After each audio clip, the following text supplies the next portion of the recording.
Scrap metal इकट्ठा करने वाली लड़की को तुरंत जले हुए फोन की कीमत समझ आ गई। बिना किसी हिचकिचाहट के उसने वे सभी 200 युआन में खरीद ली। फिर उसने उन्हें अपनी स्क्रैप ट्राईसाइकिल पर रख दिया।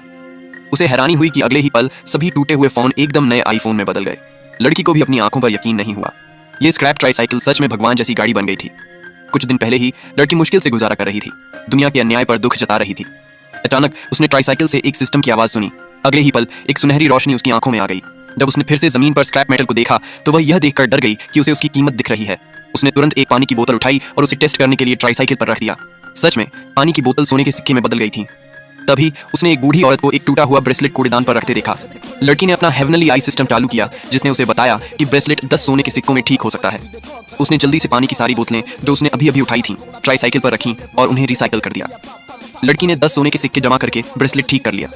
उसने ब्रेसलेट और 10 सोने के सिक्के अपनी ट्राईसाइकिल पर रखे और रिपेयर का कमांड दिया। अगले ही सेकंड टूटा हुआ ब्रेसलेट सच में ठीक हो गया। अपने हाथ में एकदम नया ब्रेसलेट देखकर लड़की को एहसास हुआ कि उसके अच्छे दिन आ गए हैं। अगले दिन वह ब्रेसलेट को बेचने के इरादे से एक एंटीक शॉप पर ले गई, लेकिन दुकानदार ने उसके फटे पुराने कपड़े और ट्राईसाइकिल चलाते हुए देखकर तुरंत कहा कि वह कबाड़ इकट्ठा नहीं करता और उसे कहीं और देखने को कहा। जब तक लड़की ने बॉक्स नहीं खोला और ब्रेसलेट नहीं दिखाया, तब तक दुकानदार को पता नहीं चला कि यह असल में बर्फ है। जेड ब्रेसलेट की कीमत 10,000 युआन से ज्यादा थी और उसने तुरंत मुस्कुराते हुए कहा कि वह इसके लिए 150,000 युआन देने को तैयार है। लड़की ने पहले कभी इतनी बड़ी रकम के बारे में नहीं सुना था, इसलिए वह तुरंत मान गई। फिर दुकान के मालिक ने तुरंत लड़की के अकाउंट में पैसे ट्रांसफर कर दिए, लेकिन जैसे ही लड़की जाने वाली थी, दुकान के मालिक ने अचानक उसे रोक लिया। यह जानते हुए कि उसे स्क्रैप मेटल में दिलचस्पी है, उसने उसे बताया कि उसका एक दोस्त बेकार मोबाइल फोन का एक बैच फेंक रहा है और पूछा कि क्या उसे दिलचस्पी है। लड़की ने पैसे कमाने का मौका देखकर तुरंत उसके साथ देखने के लिए जाने को तैयार हो गई।